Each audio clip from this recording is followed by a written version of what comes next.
Así que bueno, este sería el primer seminario, que bueno, es sobre análisis sensorial. Y la idea es darles ciertos conocimientos acerca de esta herramienta. Yo ahora voy a compartir la pantalla. Así. Lo que te iba a decir, Gaby, es que una vez que compartas pantalla, no vas a ver las imágenes nuestras. Entonces, si ustedes quieren hacer una pregunta, díganlo, o digan, bueno, tengo una pregunta, o porque no las va a ver Gaby. ¿Sí? A eso voy, que ahí pueden desmutear y ahí escucho cuando me quieran realizar la observación.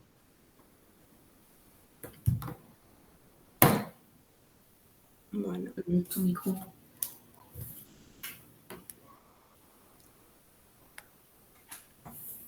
A ver, ahí sí comparte.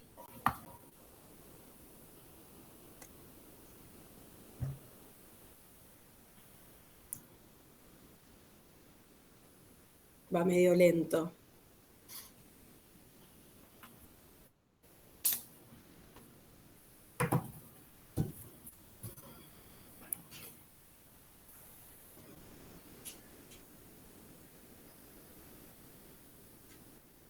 Debería compartir ya. ¿Ustedes lo ven?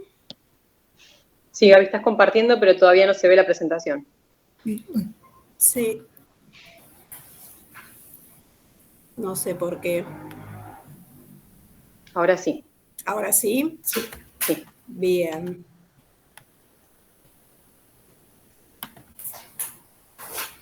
Bueno, como les decía, la idea del seminario es darles conocimiento acerca de esta herramienta de mucha utilidad en lo que es la industria de alimentos, porque, digamos, ya no es solo un control de calidad del producto o el alimento terminado, sino que nos sirve para toda la parte del proceso, de la producción, comparar ingredientes durante el desarrollo de los productos.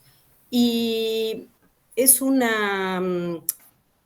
hoy por hoy es una herramienta que acompaña y complementa incluso todo lo que son los análisis, incluso los de laboratorio. Si lo definimos, es una disciplina científica que usa, digamos, todas las reacciones, todo lo que percibimos a través de nuestros sentidos al examinar los distintos alimentos o los distintos productos a través de los sentidos, es lo que se conoce como análisis sensorial del alimento del producto. Se habla que es una disciplina porque, ya les digo, en el tiempo fue adquiriendo importancia como herramienta y se ha basado incluso en disciplinas ya establecidas e importantes como puede ser matemática, estadística, como dijo Silvina, van a hacer uso de eso, también de la psicología, porque es muy importante saber cómo responde el individuo o la persona frente a los distintos estímulos que siente a través de sus sentidos. Al ser la persona, digamos, la que examina o la que evalúa el alimento, realmente es como un análisis muy subjetivo. Por lo tanto, para que tuviera validez e importancia, se ha normatizado o normalizado todo lo que es las técnicas de las cuales utiliza esta herramienta para hacer las mediciones. Por eso, otra definición sería como que es el análisis estrictamente normalizado de los alimentos o de materiales, porque también no es solo la industria de alimentos que se utiliza, por medio de los sentidos. Ya les dije, como al hablar de normalizado, lo que queremos decir que todas estas técnicas que vamos a ver más adelante están estandarizadas, entonces lo que se busca es disminuir toda la subjetividad de la persona o el sujeto, que es nuestra herramienta, digamos, de control. O sea, nosotros terminamos siendo los instrumentos de medición. Para eso existen organizaciones o distintas sociedades, ya sea a nivel internacional como también a nivel nacional, que no solo desarrolla y al mismo tiempo regula ciertas de estas normas relacionadas, en el caso de sensorial, tenemos el Comité E18, que está dentro de la Sociedad Americana para Pruebas y Materiales, que es el que desarrolla todas estas normas donde habla de todo lo que es evaluación sensorial de distintos productos o alimentos de lo que se puede usar en las distintas industrias. En la Argentina tenemos las normas IRAM o ISO, está la serie 20.000, donde abarca todas las instrucciones o las directivas para llevar a cabo las evaluaciones sensoriales. También quiero que sepan que hay normas que son específicas de cada alimento. O sea, ya, digamos, la evolución es tal que si uno quiere, en pescado, por ejemplo, se han desarrollado directamente las normas para ver qué ensayos, cómo realizarlos, con cuántas personas, todo para que realmente los resultados sean confiables. Ahí tienen una página para poder visualizarlo. La aplicación, como les decía, de la evaluación sensorial es muy amplia. En todo lo que es el área de la empresa, ya olvidémonos de la parte de control de calidad, va desde producción, el desarrollo del producto, y también es muy importante para toda la parte del marketing. Tengan presente que cuando ustedes quieren, por ejemplo, en la casa, evaluar algún proveedor, por X motivo tienen que cambiar de la persona que les provee un determinado ingrediente, pueden utilizar la herramienta de evaluación sensorial para ver si hay diferencias con el producto o el ingrediente que me está entregando este nuevo proveedor. Con respecto a cambios de equipamientos, bueno, ahí de vuelta les digo la sustitución de ingredientes, todo eso puede ser evaluado de manera de que nosotros podamos decir rápidamente si hay cambios, no nos identifican, no nos damos cuenta, sigue siendo lo mismo. Y lo mismo ocurre en el área de control de calidad, en el desarrollo de productos, porque directamente también podemos mejorar nuestro producto que estamos brindando en el mercado, hacemos modificaciones, ya sea de formulación, en cuanto a cantidades, en cuanto a otro ingrediente, y todo esto puede ser evaluado desde el punto de vista sensorial. Ya le digo, en la parte de desarrollo de productos se usa muchísimo porque también se puede hacer el seguimiento de la vida útil que va a tener ese producto después en el anaquel.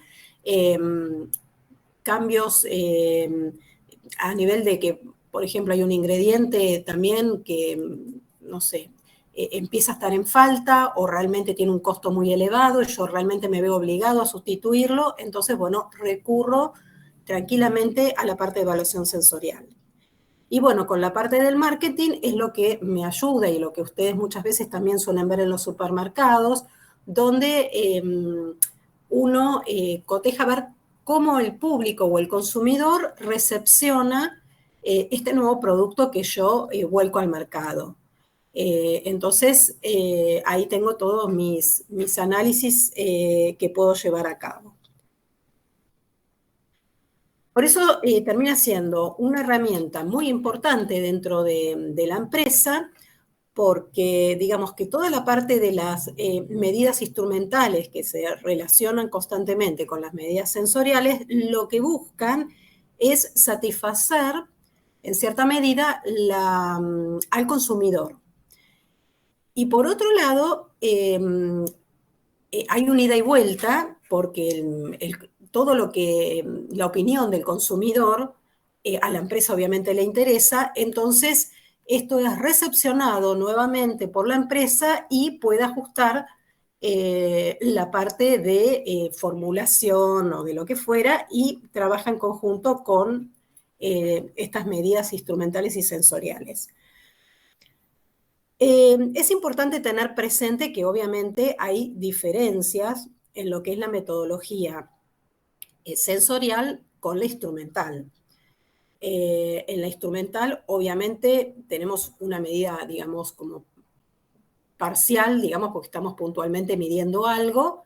Sabemos que el resultado va a ser objetivo, va a ser preciso, va a ser exacto en la medida que nuestro equipo esté en correcto funcionamiento. Y podemos recurrir a poca cantidad de muestra. Requiere un operador para que lo maneje. Y en el caso de lo sensorial, es totalmente diferente. O sea, nosotros tenemos una visión más integral de lo que vamos a evaluar. El resultado es subjetivo, obviamente va a tener una menor precisión, y para realmente que sea representativo ese resultado, vamos a necesitar evaluar mucha cantidad de muestra, y vamos a necesitar un número importante de evaluadores para que realmente el resultado tenga un sentido correcto.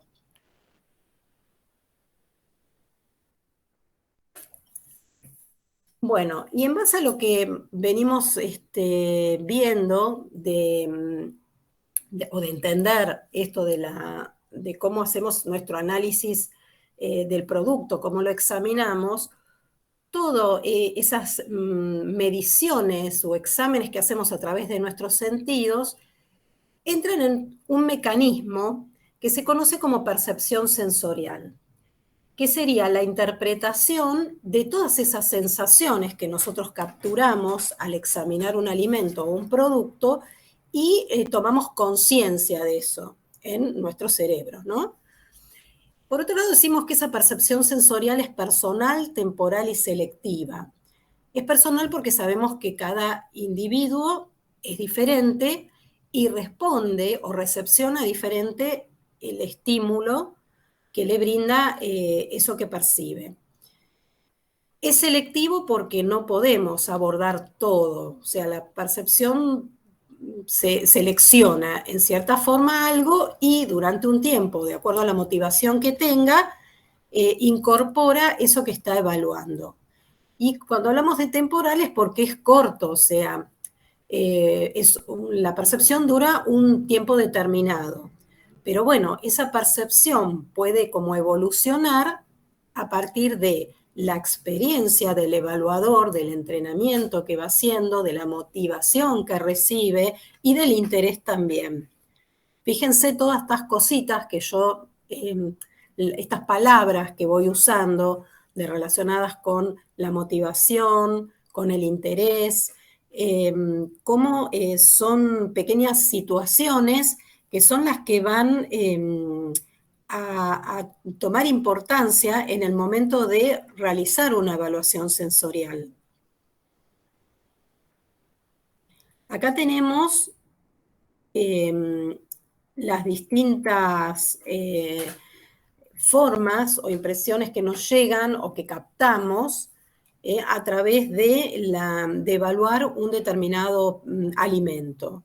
Tenemos toda nuestra impresión visual, o sea, ¿qué es lo que vemos? Si ustedes imagínense color, brillo, tamaño, forma de algún producto, puede ser, no sé, una manzana. Después todo lo que es la parte aromática, lo que entra a través de nuestra nariz, esos olores, algunos nuevos, algunos que reconocemos de haberlos olido en algún otro momento. La parte gustativa, donde tenemos los clásicos sabores, el ácido, dulce, el amargo y el salado.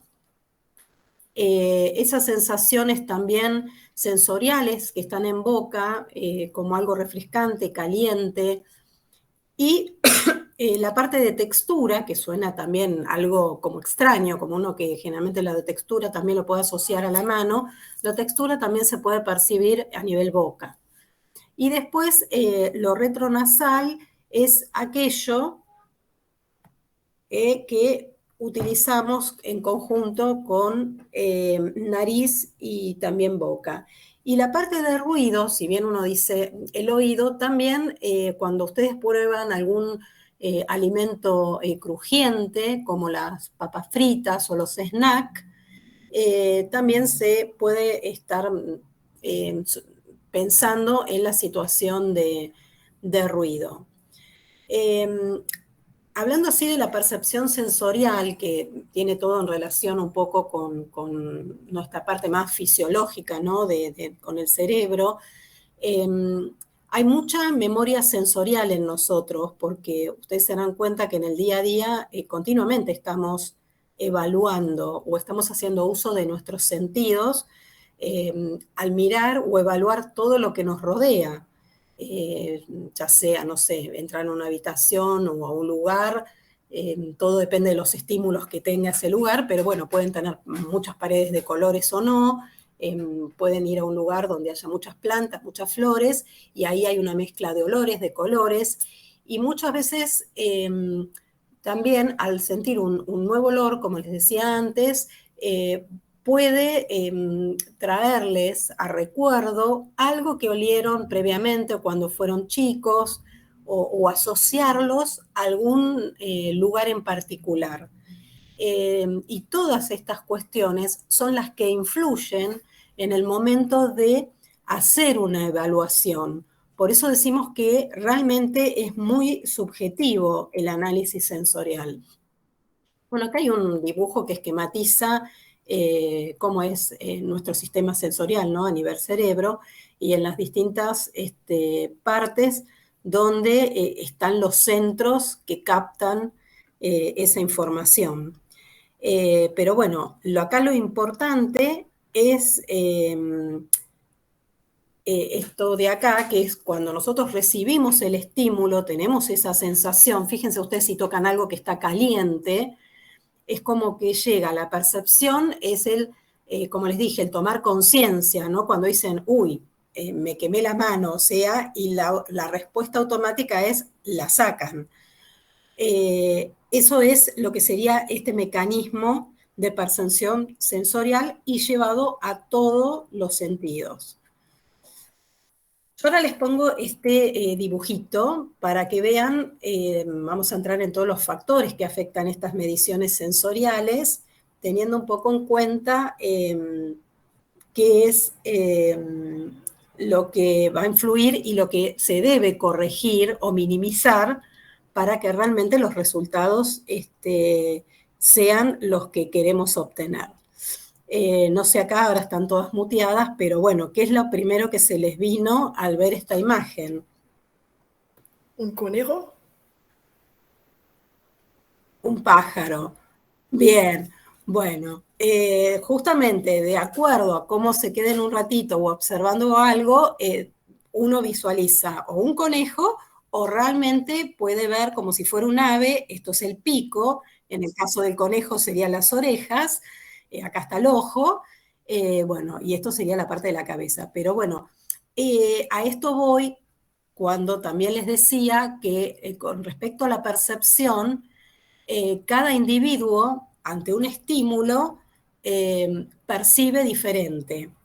Entonces, ahora vamos a ver por eso todos estos factores o esas palabras que yo les fui diciendo, les hablé de la motivación, del interés también de la persona, cómo podemos tenerlo en cuenta y cómo lo podemos minimizar o corregir para que realmente nuestro evaluador, que realmente va a ser nuestro instrumento de medición, sea alguien que nos dé resultados confiables.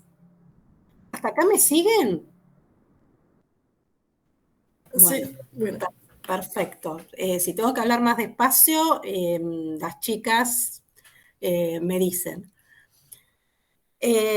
Bueno, con respecto a los factores, como les dije, bueno, el ser humano es el que realiza la observación, el examen o la medición del alimento. Entonces, vamos a tener mucha diferencia en cuanto a la percepción. ¿Por qué? Porque hay todo un arrastre, no solo genético, dependemos mucho de la edad, no es lo mismo a veces la observación que puede dar un hombre con la que puede dar las mujeres, algo muy común, no sé si ustedes lo han notado, nosotros tenemos las mujeres como matiz de colores mucho más amplio. Nosotros podemos hablar, no sé, de un rojo tenue, un rosa, un rosita, un color nude, un color, y ustedes le preguntan a un hombre y el hombre le va a decir rojo, rosa, y no hay más variante. Entonces, esas cosas influyen en la parte socioeconómica también, porque toda la parte de cultura está involucrada en la recepción que vamos a tener nosotros frente a un determinado estímulo. Entonces, por otro lado, hablamos de la parte fisiológica. Una persona que tenemos continuamente bombardeándola o haciendo mediciones de lo mismo o mucho tiempo, porque recuerden que les dije que la percepción es un tiempo en que la persona puede estar como eh, recibiendo o aceptando ese estímulo para que su respuesta sea concreta. Entonces, a eso llamamos el fenómeno de adaptación. Entonces, cuando un resultado proviene de este factor, de este punto de vista, no va a ser bueno, porque la persona es como que va a responder de manera como automática, llamémosle. Después es importante tener en cuenta que hay factores que producen un realce, donde hay un estímulo, por ejemplo, que hace resaltar a otro. Entonces, esto llévenlo a cabo en muchas cosas, no solo a veces es un ingrediente, sino que puede haber ciertas cosas en la presentación que produce un realce en esa medición. Con respecto a la supresión, sería al revés. Por ejemplo, un ingrediente me suprime a otro. Si yo me tomo un café con azúcar, ya se sabe que el azúcar, en cierta forma, suprime un poco el amargo que me brinda el café. Con respecto a la sinergia, es lo contrario. Un ingrediente me puede ayudar a resaltar el sabor de otro cuando están de manera conjunta. Y después otro punto a tener en cuenta es la motivación. Una persona que está motivada, obviamente que va a presentarse frente a su estímulo o a su evaluación totalmente diferente que una persona que en realidad, digamos, como que no lo está. Bueno, este es un cuadro muy interesante que siempre digo que son las interacciones que suelen darse entre estos sabores que se conocen como básicos o comunes, que puede ser dulce, el amargo, el salado, y es que justamente uno y otro es como que si bien interactúan y muchas veces uno puede suprimir al otro. Entonces, esas interacciones suelen darse entre el dulce y el ácido, el dulce y el amargo, bueno, el azúcar con lo astringente. El astringente es esa sensación, yo no sé si decir de picor, que suele dar en la boca, pero da como una especie de sequedad y el aspecto, la textura de la boca cambia.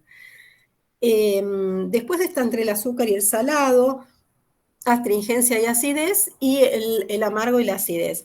Todas estas interacciones son interesantes y han sido estudiadas porque me permiten hacer modificaciones también en las formulaciones o en los desarrollos. Entonces, es interesante siempre tenerlas en cuenta. Bueno, y otras listas de factores son la parte psicofísica, ¿no? El acostumbramiento, esa sensación de estar, ya les digo, siempre como evaluando durante mucho tiempo, podemos caer en un error por parte de nuestro evaluador.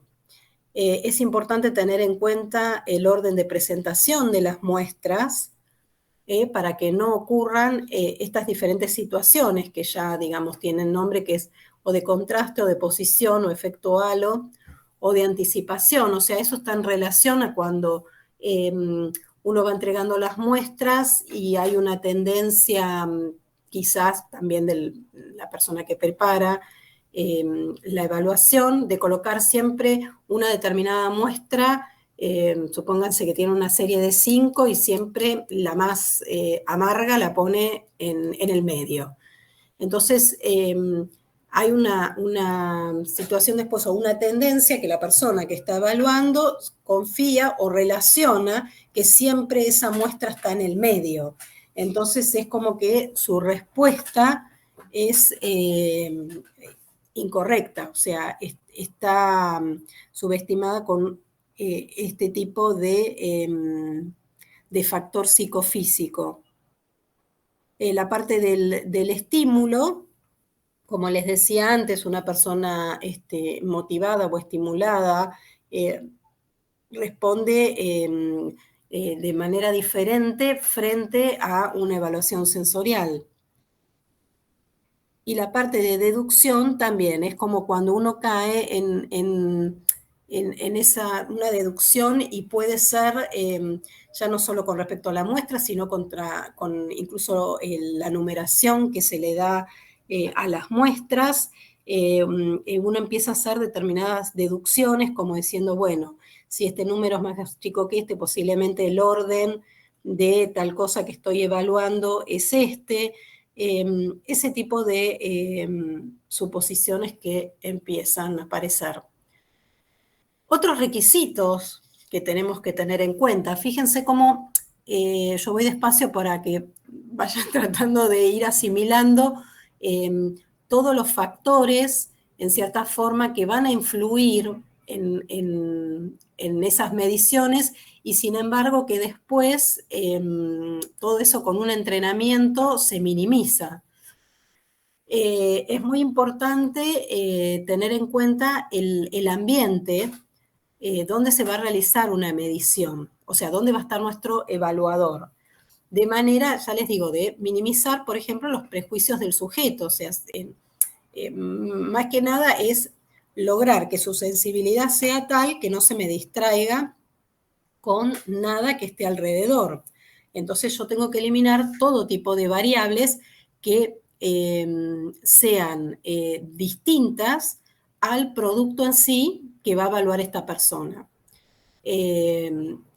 Entonces yo requiero un espacio determinado, un lugar que sea calmo, que sea agradable, que la persona, obviamente, acá dice control de temperatura, es lógico, imagínense que ustedes tengan que evaluar un producto, contestar o hacer referencia a todo lo que le están solicitando y quizás ustedes están con frío en ese lugar o están temblando, es muy difícil que se concentren en hacer la evaluación que tienen que hacer. Es importante la luz, sobre todo de acuerdo al tipo de atributo o algo que yo tenga que medir. Y bueno, tiene que ser un lugar de fácil acceso y estar libre de otro tipo de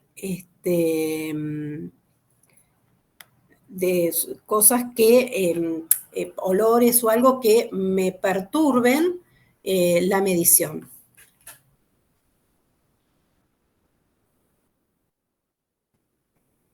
Acá tienen unas fotos que matizan, más que nada si nunca tuvieron oportunidad de ver algún lugar donde se realizan este tipo de evaluaciones.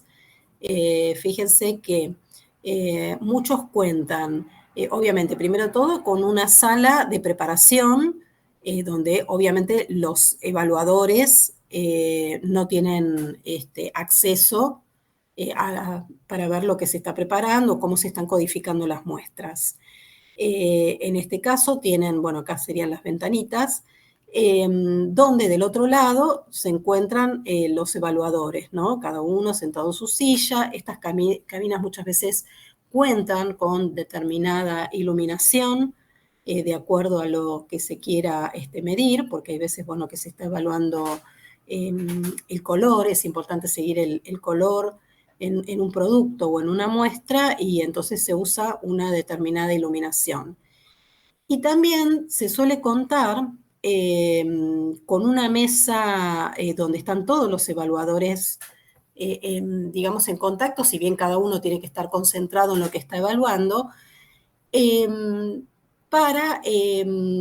suele usar como entrenamiento, como familiarización de determinados atributos. Yo no me quiero adelantar a lo que viene después, pero bueno, atributos con respecto a lo que se va a evaluar. O sea, consensuar el vocabulario, ese tipo de cosas. Y todo lo que es dudas o algo antes que esa persona después esté solo en la cabina, se puede tratar o desarrollar en lo que se llaman estas mesas redondas. Bueno, si se cuenta con espacio, un modelo de layout sería ideal para un laboratorio de sensorial, donde las personas que uno cita o entrevista para hacer una evaluación de algún determinado producto, pueda ingresar de manera independiente a las cabinas y a su vez, bueno, incluso, bueno, pueda retirarse. Esto sería el ingreso a esa mesa o ese sector de preparación, acá donde puede hacerse lo que les decía yo de la mesa redonda, y acá sería un sector donde se procesarían todos los datos que se van obteniendo de las distintas evaluaciones y de los distintos evaluadores. Otro requisito a tener en cuenta para evaluar un alimento es justamente la preparación de la muestra, ¿no? Al margen de que sea representativa de todo, es importante que sea de una forma homogénea, o sea, porque al margen de lo que pidamos en la evaluación, no tiene que haber algo que llame la atención fuera de lo que queremos medir.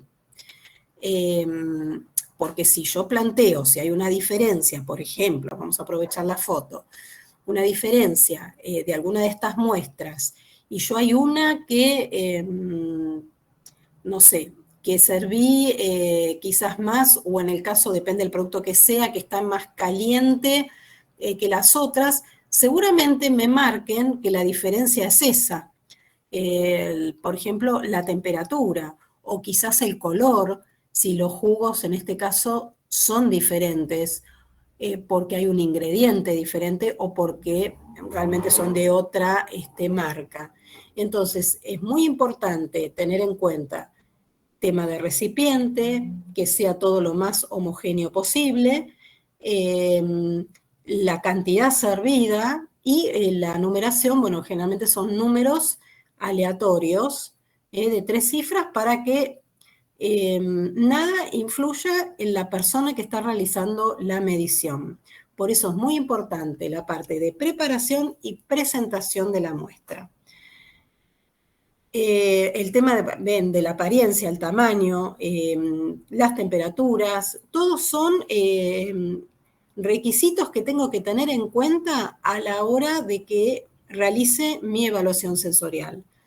Otra cuestión importante es el orden de presentación que dé, la cantidad de muestras. Yo a una persona no puedo darle un exceso de muestras, depende del atributo que va a evaluar y la cantidad de atributos que quiero o de características que quiero conseguir de ese producto.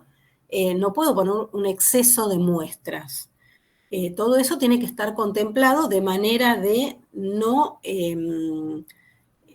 lograr que la persona que está haciendo las mediciones o nuestro evaluador o nuestro juez sensorial se sature con el producto que está evaluando. El tiempo de duración de la evaluación también debe ser bastante corto, y el horario es muy importante, sobre todo si estamos evaluando alimentos. Hay que alejarse de los horarios en los que son horarios que la persona puede estar con apetito, y con ganas de almorzar o de merendar. Entonces conviene alejarse un poco de esos horarios para que esto tampoco actúe como algo que contrarreste mi resultado. Ustedes piensen que las empresas muchas veces trabajan con personas a las cuales, bueno, algunas le ofrecen una paga, pero los hacen ir en un determinado horario y esta persona que viene a evaluar tiene que saber que esa tarea le va a llevar X tiempo. Y ese tiempo no puede ser muy largo, o sea, puede ser media hora, a lo sumo una hora, que le lleve para que todo eso ya esté consensuado en el momento de realizar la medición. Y como estamos así hablando de los jueces o de los evaluadores, es importante que, bueno, en la medida que uno va avanzando en su desarrollo de lo que va a ser su análisis sensorial, vaya seleccionando quiénes son las personas que van a actuar como mejor instrumento para llevar a cabo mis análisis. Entonces, es importante tener en cuenta la aptitud de la persona que va a funcionar como evaluador, el interés, el deseo de cooperar, de realizar el test. Obviamente, desde el punto de vista de que tenga tiempo disponible, por lo que les hablaban anteriormente, el tema de la salud es porque hay muchas personas que tienen determinadas enfermedades hasta genéticas, como para decir una cierta anosmia. Anosmia es cuando no sentimos determinados olores. Entonces, esa persona es probable que lo tenga que declarar y yo no le dé pruebas en donde la persona tenga que hacer uso de la parte olfativa de determinados esos olores que yo ya sé que no los va a oler. Así que después también hay que tener presente si la persona es fumadora o no, porque ya se sabe que disminuye el poder, digamos, para evaluar determinados sabores, y también la parte de olor de las personas que fuman. Y bueno, acá tenemos una norma, la norma ISO y la norma IRAN, que tiene todo el requisito o los pasos a seguir para poder entrenar y luego seguir y continuar cómo van evolucionando mis evaluadores. Acá en este Filmina hay una tabla que suele encontrarse también en las bibliografías o algo, respecto de, para hacer la prueba de reconocimientos básicos, que como les dije era el dulce, el salado, el ácido y el amargo, los compuestos que suelen utilizarse diluidos en un porcentaje determinado de cada uno para que las personas puedan poder identificarlos. Cada uno maneja porcentajes diferentes, pero son porcentajes que están estudiados de manera que la persona sepa o pueda llegar a percibirlo y, bueno, obviamente identificarlo.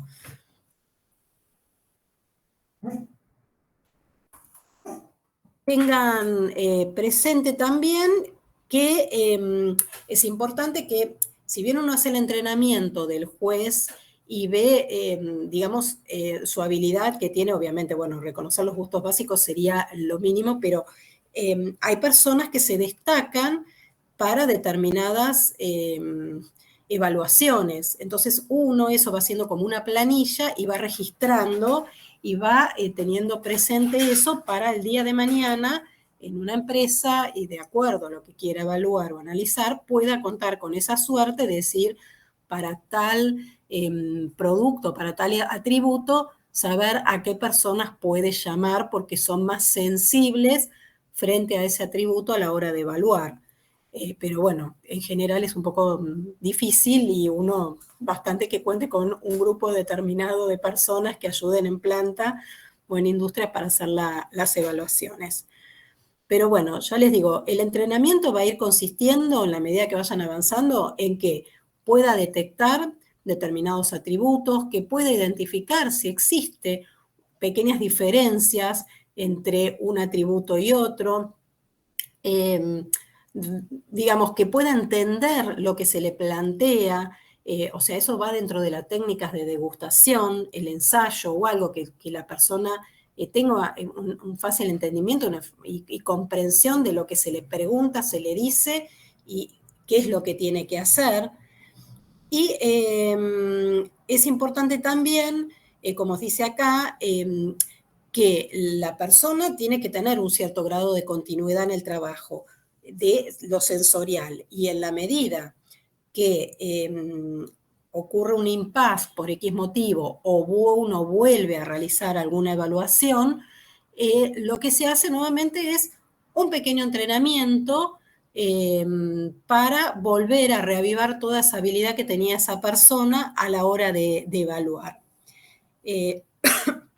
Así que, bueno, a ver qué me quedó. Es conveniente hacer una historial del panel. Bueno, eso es lo que le decía. El tema del historial del panel es ir teniendo en cuenta, si es posible, o una ficha o algo, acerca del seguimiento de esa persona, porque eso me es útil a la hora de tener que volver a hacer un determinado panel o algo y acudir a esa persona que con cierta facilidad evalúa determinado tipo de productos. Bueno, y acá, en base a todo lo que más o menos les venía comentando, así un poco a modo de síntesis, el análisis sensorial en realidad tiene como alcance responder si los productos son diferentes o iguales, cuál es la naturaleza y el tamaño que me marca esa diferencia, si realmente la hay, o sea, que yo la pueda cuantificar. Y también entre las muestras que yo evalúo, cuál acepto, cuál prefiero, cuál me disgusta. Y todo eso lo voy a hacer empleando los distintos ensayos que hay para poder llevar a cabo esas mediciones. Y a modo general se engloban entre ensayos discriminativos, ensayos descriptivos y ensayos afectivos. ¿Y cómo voy a hacer esas mediciones? Bueno, tengo distintos tipos de pruebas o ensayos con los cuales yo puedo trabajar y puedo ir obteniendo cada uno de estas cuestiones que me planteo. Es decir, si las muestras son diferentes, si las muestras, si puedo cuantificar cuál es la diferencia, qué muestra me gusta más o me gusta menos, cómo puedo saber o describir determinado producto. Bueno, acá está sintetizado cada una de las pruebas de las que voy a pasar como a comentarles cada una de ellas. No sé si vienen bien o quieren que frene un poquito o tienen preguntas hasta acá, porque no las veo. No, está bien. Tengo que hacer escape. ¿Vienen bien? Bueno, cualquier cosa, yo digo porque acá se puede cortar. Claro, ¿quieren hacer una pausa o una quieren que pausa de continuemos? 5 minutitos y seguimos, porque vamos a hablar de cada uno un poco de las técnicas. No, no problema. ¿Sí? ¿Les parece bien? No, no, no problema, muy bien. Seguimos entonces. Bueno, igual este material lo tienen, Silvina. Sí, sí lo tienen. Perfecto.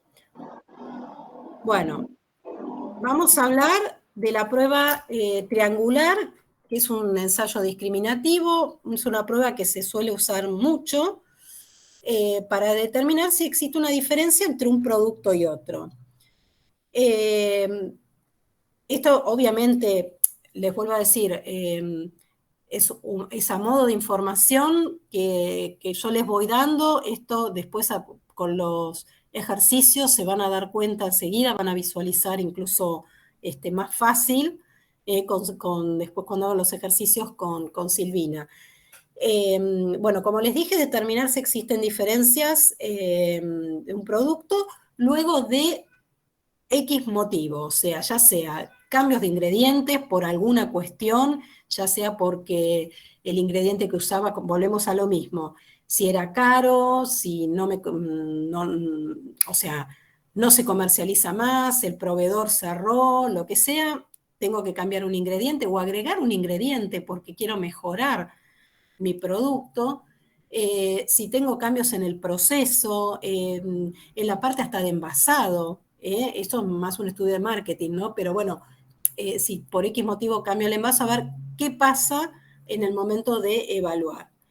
Entonces, lo que hacemos es seleccionar un grupo de evaluadores y se ve qué capacidad, obviamente, dentro de ese entrenamiento que van a hacer siguiendo una normativa o algo, como les dije anteriormente, esas personas, cómo son capaces de discriminar estas variaciones que yo presento para que ellos me evalúen y me puedan realmente marcar esa diferencia. Generalmente, para que realmente los resultados sean significativos, en cierta manera, me lleva a tener un número de evaluadores entre 20 y 40. Es importante que realmente las personas hayan adquirido una memorización de sabores y olores. ¿Por qué? Porque muchas veces, sobre todo tratándose de alimentos o de algún ingrediente, la diferencia puede estar por ese lado. Entonces, generalmente las planillas o lo que se tiende a presentar es 3 muestras, cada una codificada con números al azar, de las cuales una de ellas es la que es diferente.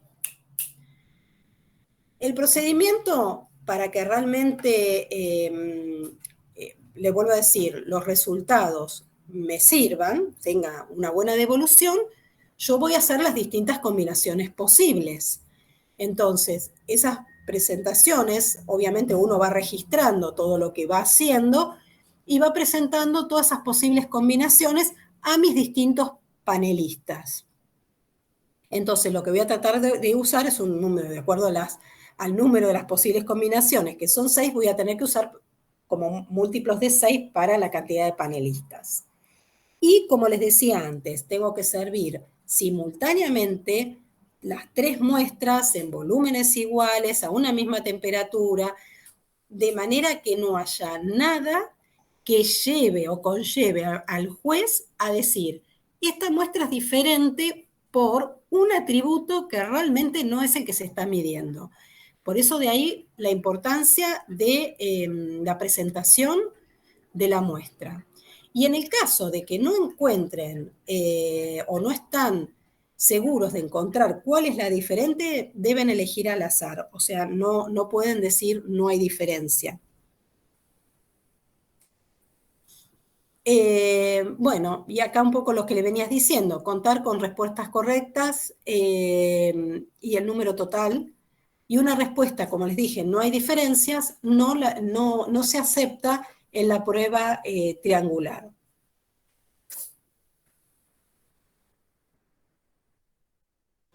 Las tablas generalmente que se utiliza tienen en cuenta, bueno, esto yo no sé si explayarme mucho porque, bueno, Silvina capaz que lo ven con vos cuando ven la parte de estadística, pero bueno, para un nivel de significación de un 5%, yo necesito, un número de juicios, que puede ser el caso de los jueces de 40, voy a necesitar tener 20 respuestas correctas.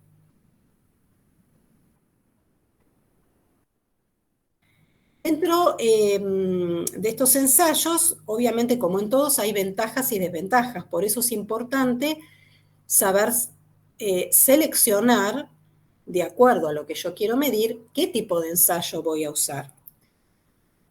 En la prueba triangular es un ensayo bastante rápido, requiere de poco entrenamiento, pero bueno, lo que es real es que solo se comparan 2 muestras, no me dice nada acerca de el porqué de esa diferencia, sino que dice, esta es diferente de esta, y nada más.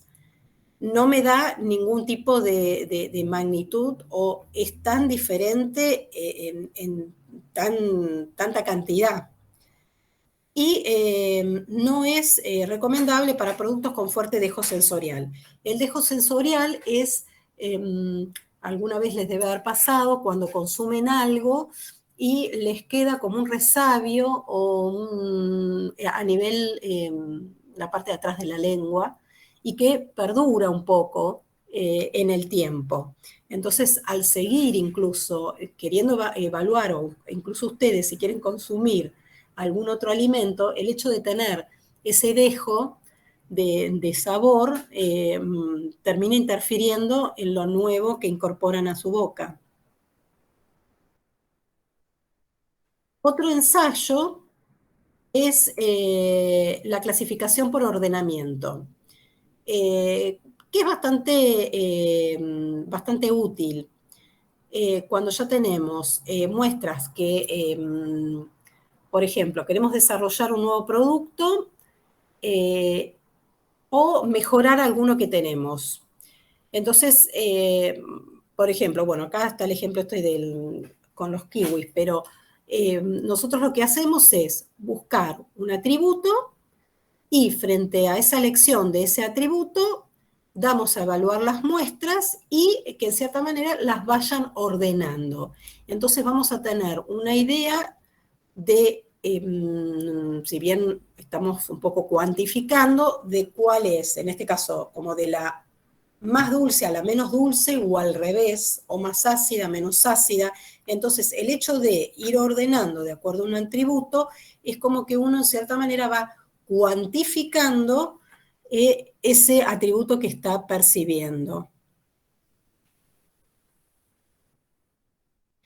Acá lo importante es que el número de evaluadores tenemos un mínimo, y lo que sí es importante, como les dije, siempre que el juez no solo entienda lo que se le está indicando en la planilla, sino que, bueno, en este caso tenga lo que es un criterio de ordenar, ¿no? Cuando uno dice de menor a mayor o de mayor a menos, que entienda lo que se le está preguntando. Parece tonto, pero muchas veces pasa, que no terminan de entender o comprender qué es lo que tienen que ordenar. El procedimiento es, bueno, se presentan todas las muestras, como siempre les dije, en simultáneo, aleatoriamente, o sea, no hay un orden, o sea, evitamos todo lo que es el tema de posición, todo lo que tenemos que evitar, ¿se acuerdan? Todo lo que era efecto de halo, de posición, de predisponer al juez con algo. Servir siempre volúmenes iguales a una misma temperatura, y lo que hacen es que se comparan todas las muestras entre sí según la intensidad de un atributo. Por eso les decía, o dulce o salado, o algo en particular, referente a algún color, cuáles se ven más intenso, menos intenso. Y por eso dije, no indican bien la magnitud o tamaño de la diferencia, pero en cierta manera ya se va ordenando para poder saber cuál es lo que a mí me interesa medir. Lo que suele usarse, ahora, como les dije, la disciplina del análisis sensorial se apoyaba en otro tipo de disciplinas, entre ellas la estadística está ahí en uno de los primeros lugares. Para analizar los resultados se usa el test de Friedman. Entonces, por ejemplo, uno va asignando distintos valores en determinadas escalas, o se pone poco dulce, extremadamente dulce, y uno va ubicando y colocando el número de la muestra que está evaluando, o pone números, y va a obtener la suma total de esos valores para cada muestra y va a determinar si esas sumas de ordenamiento totales para cada muestra difieren significativamente o no, que eso lo hacen a través del test de Friedman, donde tenemos J, que sería el número de evaluadores, donde tenemos el número de respuestas que voy teniendo, y la sumatoria, acá, la sumatoria de los ordenamientos que se van realizando. Está la planilla, que están generalmente en los libros de evaluación sensorial acompañan al final con todos de acuerdo a las pruebas y se encuentran las planillas, y lo que hay que ver es si hay diferencias significativas de acuerdo al valor F que yo obtengo y al que está en tabla para el número de evaluadores con los que estoy trabajando y el número de muestras, ¿sí? Y voy a mirar de acuerdo a los niveles de significación en el cual me interesa estar trabajando. Dentro de estos ensayos también está la diferencia con un control. En este caso volvemos a presentar 3 muestras y lo que vamos a tener es una referencia o un control, el cual que vamos a tener que tener bien identificado, y la persona lo que va a hacer es comparar respecto de ese control. Es útil para casos donde las diferencias realmente son detectables, cuando queremos estimar el tamaño de esa diferencia, porque podemos decir a cuánto está el grado de diferencia con la muestra control, y lo que sí podemos presentar una muestra control más una o más muestras, o sea, es lo que les decía, tenemos la muestra control y las otras muestras que evalúan respecto de nuestra referencia. El número de evaluadores es entre 20 o 50 evaluadores, y obviamente tienen que estar bastante familiarizados con este tipo de test y el uso así de las escalas. Tales como les comentaba, codifican una muestra con la letra C, la letra R de referencia. Lo importante es que realmente se pueda diferenciar cuál es la muestra con respecto a la cual hay que compararse. Y obviamente comunicarles que una de las muestras puede ser igual a esa muestra control.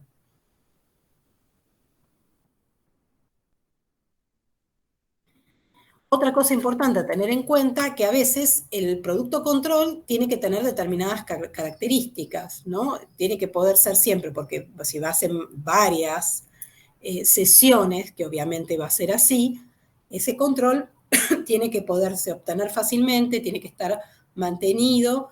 En el caso de volver a hacerse, tiene que ser fácilmente reproducible y, bueno, almacenarse de manera tal que no cambie, porque si no, o sea, siempre tiene que ser el mismo control frente a las distintas situaciones o evaluaciones que yo repita con el grupo de evaluadores. Bueno, el análisis de los resultados, calcular el promedio de las diferencias de cada muestra respecto del control. Y el análisis que se aplica es una nova. Ahí me sale cortada ahí la filmina. Bueno, ustedes igual deben tener ahí impreso. ¿Qué ventajas y desventajas tiene? Como todos los ensayos, les vengo diciendo, hay ventajas y desventajas. Las ventajas es que es rápido, poco entrenamiento, y es fácil si realmente contamos con un control. Y la desventaja es si es difícil mantener constante el control y no sabemos cuál es la diferencia, solo cuán lejos estamos respecto de ese control, cuánto diferimos. Con esto se van a ir dando cuenta que muchas veces, depende de lo que estén desarrollando, se requiere una combinación de estas pruebas sensoriales en la medida que van avanzando para tener realmente quizás una respuesta de lo que ustedes están desarrollando. Y entramos con los ensayos descriptivos, que bueno, como dice la palabra, ¿no? Es una descripción completa del producto que voy a evaluar o analizar. Es importante tener en cuenta para la aceptabilidad del producto. ¿Y cuándo lo usan? Cuando a veces queremos vernos frente a la competencia y ver dónde estamos parados, ¿no? A ver de mi producto respecto de otro. Para control de calidad, en las pruebas de almacenamiento, a ver cómo sigue, si lo que me describe o cómo está el producto está en condiciones, en la parte de relaciones instrumentales y sensoriales, y en el desarrollo de nuevos productos. Como ensayos descriptivos es muy común, yo diría como así a modo medio de ejemplo, cuando hablamos del perfil del flavor. Lo que se busca es caracterizar olores y sabores de una determinada muestra. Bueno, acá es como que este tipo de forma fue utilizado por una empresa norteamericana, y lo que se hacía era trabajar con un panel de 4 o 6 evaluadores ya entrenados y alguien que está liderando este tipo de grupo. Lo que se hace es analizar el producto en cuestión y así a modo de mesa redonda, como les mostraba antes, empiezan a discutir los atributos que se visualizan o se examinan de ese producto. Entonces, cuando se llega a un consenso, un vocabulario en común es lo que se tiene en cuenta, o sea, no se usa ningún tipo de estadística.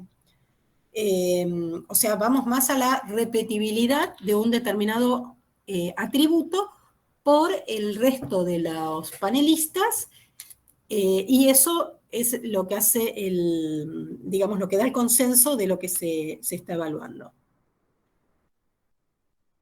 En el caso de textura, se describen los parámetros de textura, y lo que se hace es tener a veces un set de referencias. Se suelen utilizar muchos materiales ya conocidos como estándares para hacer las comparaciones, y el entrenamiento, bueno, suele ser bastante largo, porque sinceramente lleva varios meses.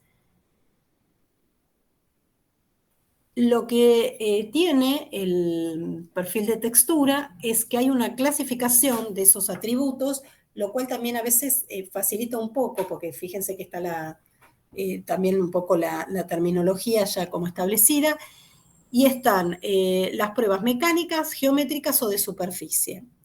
Y como va diciendo, o sea, la parte mecánica es la fuerza o el estrés o el movimiento que podemos llegar a hacer, ya sea a través, obviamente, de un instrumento o a nivel boca, o como en la foto anterior que había como un tenedor que ejerce una determinada presión, todo eso se va indicando, y ahí podemos ver la elasticidad, la dureza, la fragilidad, la gomosidad, la masticabilidad que tiene algo cuando lo tenemos a nivel boca, que sería nuestro instrumento en el momento de estar viendo cómo reacciona ese producto que sometemos a la boca de acuerdo al estrés que le podemos dar, la mordida del diente. Todo eso lo pueden ir indicando también incluso ustedes en las planillas. La parte geométrica sería la forma, el tamaño, cómo están distribuidas todas esas partículas que tiene mi alimento. Si ustedes prueban, en el caso de, ahora me vino a la mente un poco, se trabajó con la parte de mieles.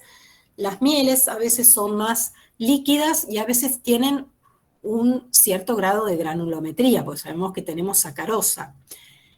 Entonces, ¿cómo perciben ese gránulo ustedes en boca? Más grande, no lo perciben, a eso me refiero. Por eso hablamos de granulosidad, que puede ser de gran tamaño, poco tamaño. Si hay aspereza en la muestra, esa sensación como de textura, al pasar la lengua por el producto, la fibrosidad se nota a veces mucho, no sé si decirles en carne, ahora que no se me viene algún ejemplo de fibrosidad, pero bueno, es esa sensación como de hilos cuando algo se desmenuza en la boca. Y de superficie es la parte que generalmente también da de tacto, si está aceitoso, o la humedad. A veces lo aceitoso, incluso visualmente, no da sensación de que algo está más húmedo y algo más seco. La parte de suculencia es una sensación que se siente bien en boca. Y es con respecto a esto, se queda ahí suculencia como si el producto realmente tiene bastante contenido de agua o no.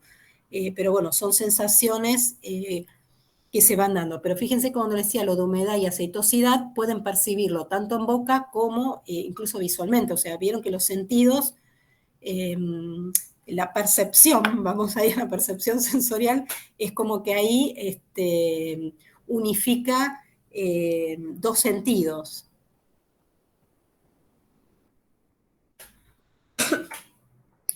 Bueno, y con respecto a las escalas estándares, bueno, desarrollados es lograr definiciones y procedimientos de evaluación de los parámetros esos mecánicos durante todo el entrenamiento que se va haciendo los jueces, siempre orientar a los evaluadores y decirles con qué es lo que van a trabajar. A veces se puede hacer uso de otros alimentos a modo de comparación, y nos da o representa este ensayo el perfil del rango completo de los parámetros mecánicos que se encuentran en todos los alimentos, o el alimento específico en sí que se está evaluando. La técnica en sí es la presentación y preparación de la muestra, tamaño, forma, tiempo, la forma, cómo hay que introducirla en la boca, o sea, todo esto es importante. Si se va a morder con los dientes, si es removida con una cuchara, si se pone entera en la boca, vieron que yo les dije si van a usar un tenedor, si se muerde con los dientes. La forma en que la muestra es triturada también, o sea, cómo se la va a manipular en la lengua y en el paladar, si a veces hay que hacer presión o no de la muestra, de aplastarla con la lengua, o si es necesario hacer uso de los dientes.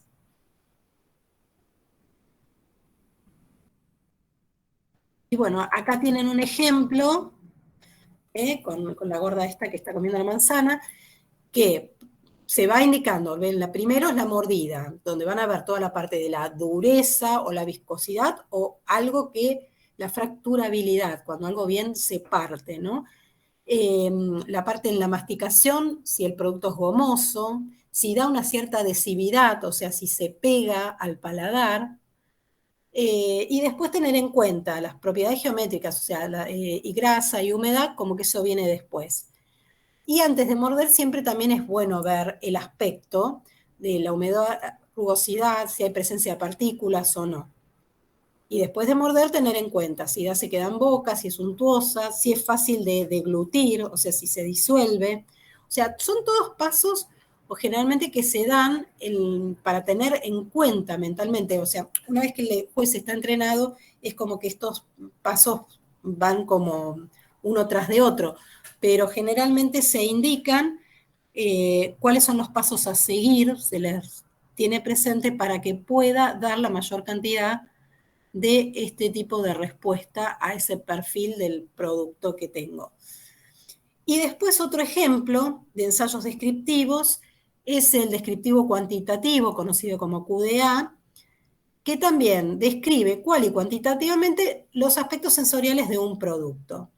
Lo que hacemos es seleccionar evaluadores, los vamos entrenando y a medida que se va entrenando se van seleccionando, trabajamos entre 5 y 15, se define qué atributos se van a evaluar, las escalas, el lenguaje, y se va evaluando las muestras durante varias sesiones. De esta manera los jueces se van como no solo entrenando, sino que se van familiarizando con el producto que están evaluando.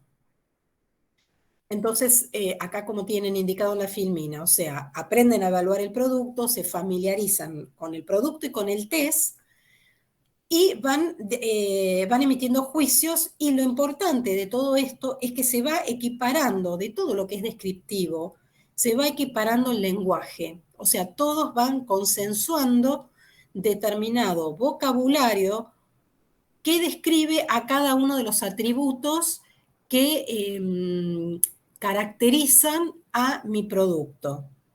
Entonces, todo esto va a ser bueno para que mejore toda la repetibilidad en la medida que se van haciendo los ensayos. Generalmente, bueno, obviamente las muestras se evalúan por duplicado o triplicado para que realmente los resultados sean confiables. Se utilizan este tipo de escalas no estructuradas que vamos, por ejemplo, con respecto al sabor o la textura, vamos de algo de poco a lo extremado, En la textura podemos ir de poco cremoso o nada cremoso a extremadamente granuloso. O sea, todo se indica y de manera que sea más sencillo en el momento de poder evaluar.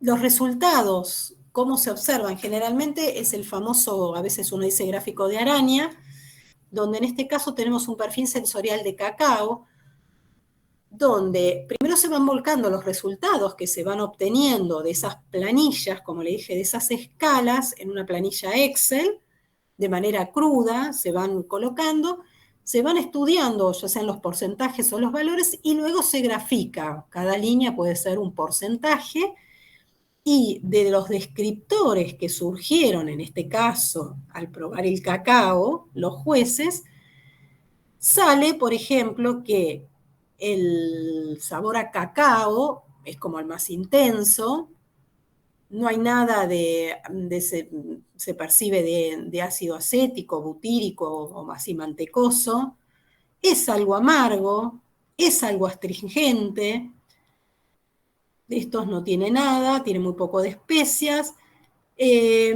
afrutado, a dulce, algo, pero bueno, eso es lo que va marcando el perfil. En el caso acá de los vinos, depende del tipo de vino que se tenga, y bueno, y los atributos que surgieron seguramente de hacer esa mesa redonda, tienen, bueno, plátano, persistencia aromática, bouquet floral y flores blancas.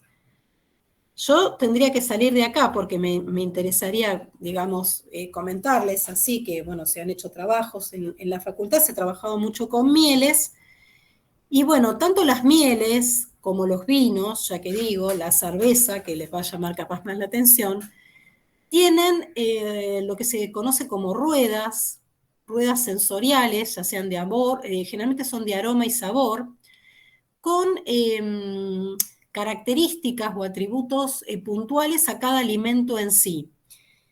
Y están como agrupadas en familias. Y uno utiliza, para facilitarle, digamos, al juez esa rueda, y cuando hacen esa rueda surge de esto que les dijo, de ese consenso de reunirse, de generar descriptores o de generar esas palabras que después son repetitivas en el tiempo por parte de los jueces. Entonces se consensúan, están todos de acuerdo y surge esa rueda con estos atributos, digamos, comunes, y en el momento de evaluar un producto, en el caso nuestro que eran las mieles de determinadas zonas, iban saliendo algunos descriptores más que otros. Yo ahora se lo voy a mostrar porque me parecen ejemplos claros como para entenderlo. Esperen que salga un chiquitito y así puedo traerlo. ¿Dudas hasta acá? No, no. No. A ver, acá que tengo... Tengo una presentación. Acá está. A ver.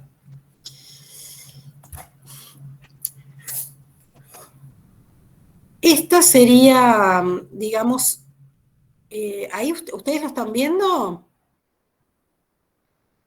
Los chicos. Sí, Gaby, se ve. Tenés que ponerlo como presentación. Sí, a eso voy. Bueno, pero viste, no, bueno, no se lee mucho. Bueno, esta es la rueda de olor para mieles. El tema es que, me fui.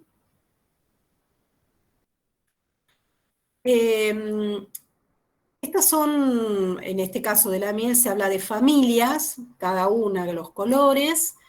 Cada familia tenía como subfamilias y finalmente tenían algún descriptor más puntual, ¿no? Pero bueno, estaba la familia, digamos, cálido, y de acuerdo a cómo se sentía la miel, era atostado, acaramelado, y entonces, bueno, ahí se iba dando el descriptor. Había otras que eran como masa vegetal, ¿no? Como esa sensación más a pasto. Entonces, la subfamilia la clasificaba en verde o seco, pero bueno, tenía otros descriptores que están más familiarizados con el lenguaje nuestro, por eso más a pasto, más a algún árbol en particular. Eh, También, aunque no lo crean, había mieles que tenían como olor medio químico, ¿no? Eh, que eran tipo petroquímico, pero tenían un olor feo, realmente como si fuera un trapo mojado. ¿Vieron un trapo de piso que quedó ahí en el tiempo? Y bueno, pero ya le digo, se fue generando esta rueda, no es que la generamos nosotros, es una rueda generada por tal doctor Piana, y es una rueda que al final eh, fue aceptada a nivel internacional porque, ya les digo, varios países la utilizan en el caso de las mieles, por eso digo, está como normatizada. Y en el caso del perfil sensorial de las mieles de acá de la Argentina, donde se evaluaron de acuerdo a distintas provincias, las chicas de Francia quizás no entiendan, pero bueno, estamos hablando como si ustedes tomen, en el caso de su país, mieles de la zona del norte, de las que están más cercanas a la zona central del país, y otras que están en una zona que, de acuerdo a nuestra parte geográfica, es más selvática, que sería la provincia de Misiones. Entonces, bueno, al analizar diferencias entre esas mieles y entre las distintas familias guiándonos por esa famosa rueda, fíjense que la de Misiones es la que tenía una nota más refrescante. Estamos hablando de la provincia de Misiones, donde está lleno de árboles, frutales y ese tipo de cosas, donde las abejas evidentemente tenían una variedad botánica para ir y buscar y después generar las mieles, y eso se percibía en el producto final, ¿no? La miel que probábamos. Eran más especiadas, eh, y también a veces tenían aromas medios extraños. Las mieles de la provincia de Buenos Aires, fíjense que no tiene picos muy marcados, entonces, bueno, más o menos eran medio florales, medias acarameladas. El acaramelado en la miel es como realmente el sabor a miel, ¿no? Ese dulce es como que era algo más parejo. Y la de Catamarca era como que tenía algunos picos en cuanto a refrescante, a más maderosa, pero bueno, todo también depende un poco de la parte sí, geográfica, de donde se estaba buscando la muestra. Bueno, volvemos a la otra presentación.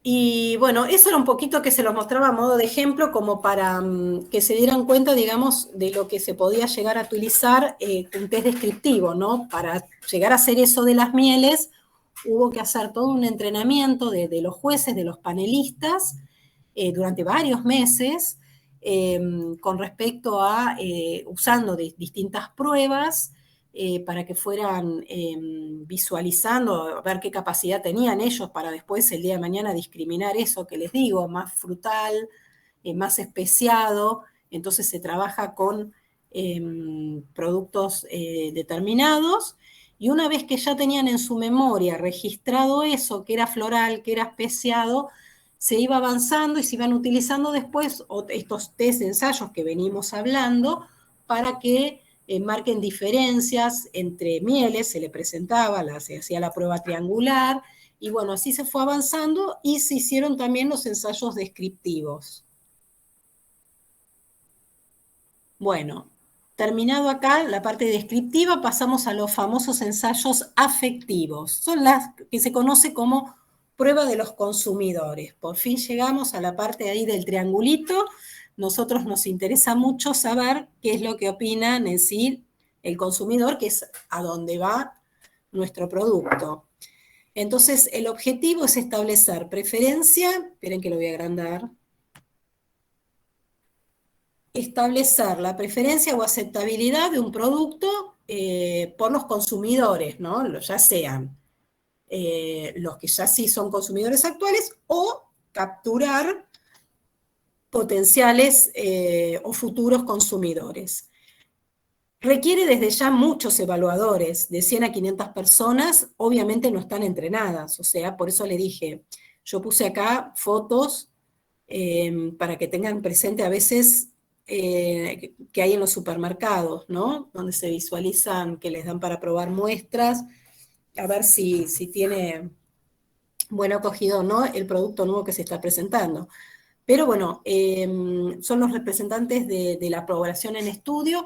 ¿Por qué? Porque muchas veces, de acuerdo al tipo de producto y a quién va a ir dirigido, son las personas que se toman como prueba. O sea, a veces se hace un alimento para niños, entonces obviamente se buscará la evaluación de los chicos. Entonces, por eso hay que seleccionar la población a la cual va a estar dirigida, cuál es su frecuencia de consumo, la edad, porque ya sabemos que todo eso, se acuerdan al principio que veníamos hablando que todo eso también influye, el sexo, el nivel socioeconómico. Entonces todo eso se va analizando y se va seleccionando. Y también se plantean las distintas situaciones, o sea, cuál va a ser el tipo de consumidor, las respuestas que voy a requerir, o sea, del producto, el número de productos, los tipos de pruebas que voy a hacer. Y bueno, acá se plantean también las ventajas y desventajas. Cuando se hace en un nivel laboratorio, se considera centralizado o a nivel hogar. Y acá les queda como modo ahí de ejemplo de estas situaciones. En los ensayos afectivos lo que tenemos en cuenta es obviamente la aceptabilidad sensorial. ¿Y cuáles son? O sea, si es aceptable o no el nuevo producto que estoy haciendo. ¿Y qué recursos o qué es lo que puedo usar? La prueba de comparación de pares, ordenamiento de mi muestra, como hacíamos antes, pero de acuerdo a la preferencia. ¿Cuál es la que más me gusta?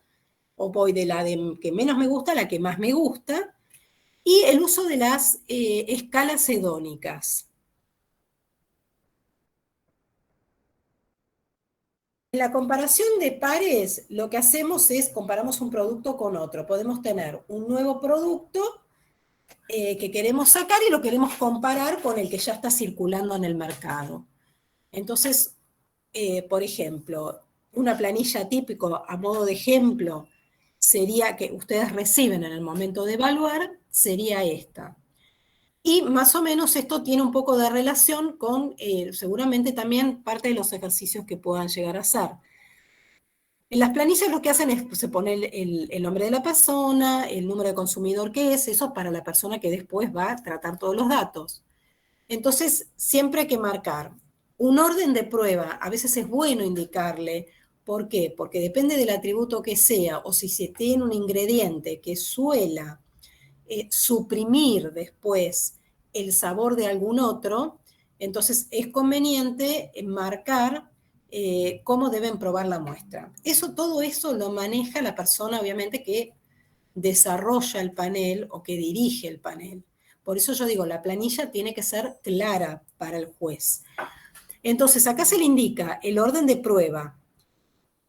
Y una vez que pruebe las dos muestras, tiene que marcar con una cruz cuál es la que le gusta. Bueno, en este caso me gustan las dos por igual. Pero bueno, y siempre está bueno que tengan la opción de observaciones o algo en la planilla donde a veces enriquece más el resultado porque está la opinión de la persona que evaluó con algo que notó o quizás con algún inconveniente que se le presentó en el momento de evaluar la muestra. Y eso es importante, digamos, como devolución para el que está haciendo el panel. En el ordenamiento de preferencia, ¿qué vamos a hacer? Comparar la preferencia entre más o más de 2 muestras, ¿no? Podemos llegar a hacer, pero siempre respecto de un atributo. Esa es la diferencia del ordenamiento. La de a pares tenemos 2. Entonces, por ejemplo, acá el ejemplo es de una sopa, que lo que han hecho es cambiar el porcentaje de sal. Entonces, bueno, se le dice en qué orden debe probar, pero tiene que ir ordenando la muestra de acuerdo a lo que más le gusta en un determinado orden. O sea, el gustar va a ser en el grado de aceptación, seguramente del cambio del atributo este en particular, que fue la sal. Y las escalas hedónicas son las escalas que generalmente se dan, así como veníamos hablando, de algo que voy de que no me gusta nada, a me gusta o me encanta mucho, y a veces que se suele encontrar con el tema de las caritas, que eso lo hace más sencillo, sobre todo para el caso de los chicos. Entonces, y las escalas pueden ir de acuerdo a la facilidad, a veces que se pueda, o sea, que se pueda hacer y que se pretenda, porque a veces al tener muchas, como quien diría, subdivisiones, o una escala, por ejemplo, acá de 7 puntos, quizás el 2-3 del valor es medio complicado. Entonces, a veces conviene utilizar escalas más cortas, de 5 puntos, porque pueden hacer hasta de 9 si quieren. Pero eso va en la facilidad y de acuerdo también al atributo que se está evaluando. Los ensayos afectivos pueden volcar los datos, por ejemplo, usando el famoso código de barras. Volvemos a lo mismo, tenemos nuestra planilla de Excel donde vamos volcando todos los datos como en crudo, digamos. Y bueno, es una forma rápida, ¿no?, de visualizar los que, de acuerdo al color o como establezcan ustedes, de acuerdo a las distintas pruebas experimentales y al producto que está en un comercio, y ver cuánto disgusta, por ejemplo, en el experimental 2, hay un bastante que disgusta, o sea, en esa formulación respecto de los otros, si disgusta bastante, si gusta bastante para mayor porcentaje, o sea, son formas de representar los datos. Y bueno, ya un poco, ya terminando, y a modo de que cierre un poco parte de esta teoría, que digo que es parte porque realmente la parte sensorial abarca muchas cuestiones más, y acá lo que nos importa a nosotros es brindarles a ustedes el conocimiento de cuáles son las pruebas o los ensayos que existen o que se pueden utilizar el día de mañana en la industria de alimentos cuando quieran hacer algún cambio en algún desarrollo o para controlar, como les dije, parte del proceso. Entonces, como que entiendan las pruebas así como más, son, no puedo decir tradicionales, pero digamos las que suelen usarse para poder llevar a cabo estos estudios o responder esas preguntas que les puse por ahí, cómo ver si hay diferencias, cómo discriminar esas diferencias, y eso los va a llevar a ver qué tipo de ensayos a usar. Porque en sí, ya les digo, todo lo sensorial, al ser tan subjetivo, hay toda una parte teórica mucho más allá que va, que estudia mucho más la parte de la percepción sensorial, sobre los mecanismos que hay para poder entender esas interacciones que se dan entre el dulce y el salado, entre el dulce y el ácido, porque uno me tapa al otro. Bueno, eso todo está en relación con toda una mecánica que tenemos nosotros en nuestro cerebro y cómo se percibe sensorialmente, qué tipo de reacciones hasta químicas se dan en el ser humano a la hora de medir. Entonces no viene al caso esa parte en lo que es el seminario. Entonces, a modo de cierre, yo les diría que los pasos para aplicar la evaluación sensorial cuando analizan un alimento es: ¿cuál es el objetivo del estudio? ¿Qué es lo que yo quiero hacer? ¿Qué es lo que voy a buscar? Y una vez que tengo eso, voy a definir el tipo de test a usar, o los test, porque a veces hay que ir usando uno atrás del otro. Y me pasé. Esperen. Después tengo que seleccionar los evaluadores, de acuerdo al requerimiento del test que tenga. Obviamente, selecciono los evaluadores, los entreno, y frente al test que voy a usar. Después tengo que preparar las planillas. ¿Qué es esto? Como yo les decía, las planillas, al margen de indicarle todo al evaluador, para que sea claro y conciso, ustedes tienen que tener no solo esas instrucciones claras, sino tener presente que la devolución que van a tener en esa planilla va a ser lo que a ustedes les va a dar la información y de lo que ustedes están buscando. Entonces, es muy importante el tema de la preparación de la planilla para, digo, tener respuestas claras y a su vez dar espacio para que la persona pueda llegar a responder de forma clara, o si tiene algún inconveniente, alguna observación, para hacer es devolución que van a tener ustedes. Después preparar las muestras, codificarlas con esto de acuerdo a los números aleatorios, hay unas tablas en los libros que se pueden utilizar para no caer en la repetición, en nada que pueda significar una tendencia para la persona que está evaluando. Y bueno, servir bajo iguales condiciones, las mismas cantidades, todos esos requisitos que tienen ustedes acá en el seminario ahí plasmado, es lo que tienen que tener en cuenta. Después darle todas las condiciones apropiadas a la persona que va a evaluar, ya sea el espacio, las cabinas individuales, la mesa redonda. No quiere decir que tengan que tener algo edilicio, pero bueno, tienen que darle su privacidad. Es un espacio tranquilo, ameno, en silencio, y si es necesario no tienen cabinas, como siempre digo, hacer alguna división o algo en una mesa, pero que cada uno pueda centrarse en lo que está evaluando. Cuando llevan a cabo la evaluación, dar un tiempo suficiente a los evaluadores. Bueno, acá caemos en el silencio otra vez, pero bueno, tratar de respetar esas condiciones. Y finalmente, una vez que ustedes van a tener todas las planillas en su poder, van a tener que analizar los resultados y poder definir las conclusiones. Ahí van a hacer todo un trabajo estadístico, ahí hacen uso de la estadística, uso de tablas, de gráficos, todo lo que a ustedes les pueda brindar más información acerca de ese producto que se evaluó. Y una vez que hicieron todo eso, eso le va a permitir a ustedes planificar futuras acciones, ya sea tengo que cambiar la formulación, o está todo bien, o realmente el producto no gustó, etc. Bueno, este fue el final de la presentación. Aquí vuelvo, no lo puedo creer.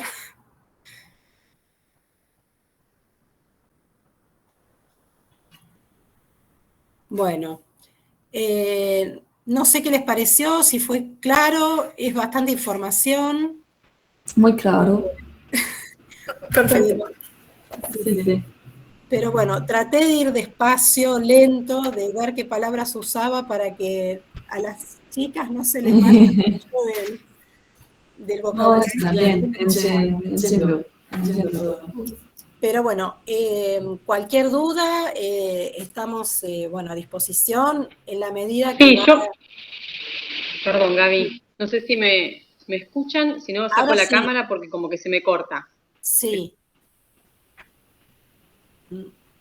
No. No. Una primera aproximación a la temática. ¿Me escuchan ahí? Sí. Sí, sí, un poco cortado. Se escucha sí. cortado. Para si saco la cámara, a ver, capaz que me escucha mejor. Ahí capaz que mejor. A ver ahora. Ahí un poco mejor. Sí. Bueno, más que nada, principalmente eso, que esta temática, la realidad es que evoluciona todo el tiempo, es una temática que está en auge, que es esencial en el análisis de los alimentos, y en realidad la información que nosotros le brindamos es la base para estas nuevas quizás técnicas que se están generando. En general se van a basar en estos tipos de test. Son nuevas, utilizan quizás tecnología, que nosotros ahora estamos explicando como que sería la base del análisis sensorial, ¿bien? Entonces, bueno, lo vamos a complementar con en cómo se analizan los datos que obtenemos a partir del análisis sensorial, que lo vamos a hacer mañana. Vamos a ver un poco de estadística y después también lo vamos a complementar con un práctico que nosotros en principio lo hemos hecho en el laboratorio con unas cuantas técnicas que aplican, pero bueno, dado el marco de la pandemia y en principio que no sabíamos cuántos alumnos teníamos, bueno, lo decidimos que lo vamos a hacer de forma virtual. Vamos a dar instrucciones y ustedes van a realizar ciertos ensayos en su casa, ¿bien? Y después los resultados los vamos a compartir y vamos a tratar de analizar esos resultados entre todos o harán un informe entre las tres, digamos. Ahí se cortó. Lo que estamos mostrando es como la punta de un iceberg, porque la verdad que es mucha información, pero no es el objetivo de lo que queremos dar en la materia. Bien. Entonces, cualquier duda nos pueden... Sí. Sí, sí. No, que lo importante que ustedes sepan que, digamos, como dijo Silvina, es la base, pero siempre, digamos, cuentan, o sea, hay libros de evaluación sensorial, pero que con esta base ustedes pueden hacer el seguimiento. Y en la medida que mañana hagan la otra parte del seminario, que entiendan cómo se pueden procesar los datos, de las pruebas que hagan, que son sencillas, ¿no? Pero bueno, ven, como dice Silvina, es una punta, pero por lo menos ya tienen la idea y saben que es una herramienta más con la que cuentan para analizar alimentos. Porque realmente es de suma utilidad. Ya, bueno, también Silvina van a ver algo cuando vean el práctico de composición. Me quedé sola. Claro, sí. Porque y además tienen... Se ve, Decide. Se ve bien, digamos, la importancia de que entiendan de que, por ejemplo, en el caso de ahí que van a trabajar posiblemente con pescado, se le dio sumamente importancia a la parte sensorial desde el momento que con solo la parte sensorial se encontró correlación que equiparaba el deterioro del pescado a nivel enzimático y microbiológico, como para que se den una idea de la herramienta que ganó los frigoríficos de la pesca con solo la rapidez de una persona entrenada que puede evaluar en banquina o en el ingreso a su planta el pescado. A partir de ahí van mejorando los ensayos, los tipos de test que hagan, pero me refiero que fíjense la herramienta importante que ganó esa industria desde el momento que simplemente con una persona sumamente capaz que, bueno, entrenada en el sentido que la repetibilidad y la experiencia hace que ganen más seguridad en cuanto a su evaluación, ¿no? Entonces, con solo mirar, ellos ya pueden aceptar o rechazar hasta un lote de pescado o ver si está medianamente procesable para tal cosa o para otra. A ese, digamos, a ese nivel de desarrollo y de alcance tuvo en algunas industrias. Entonces, bueno, es importante que realmente conozcan que pueden trabajar con esto.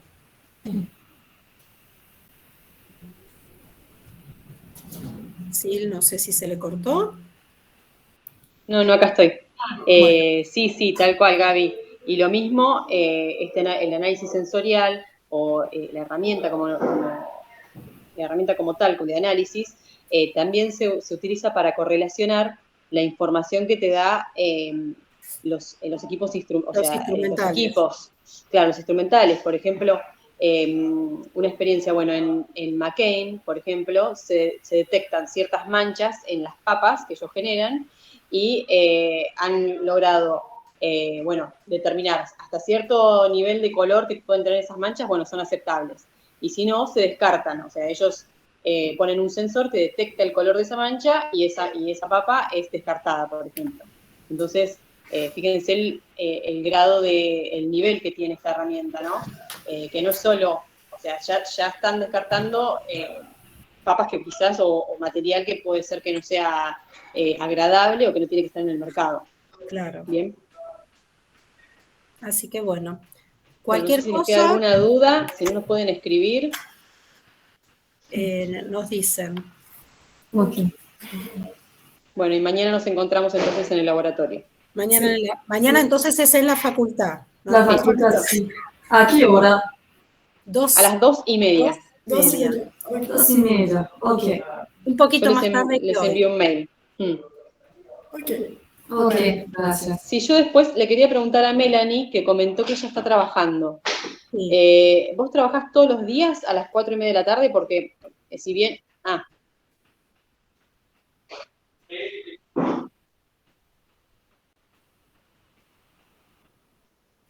Bien, bien.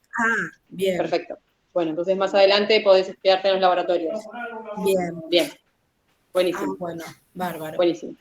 Perfecto. Bueno, chicas, Bueno, listo. cualquier Eso, cosita, nos vemos bueno, mañana. entonces nos vemos mañana. Sí.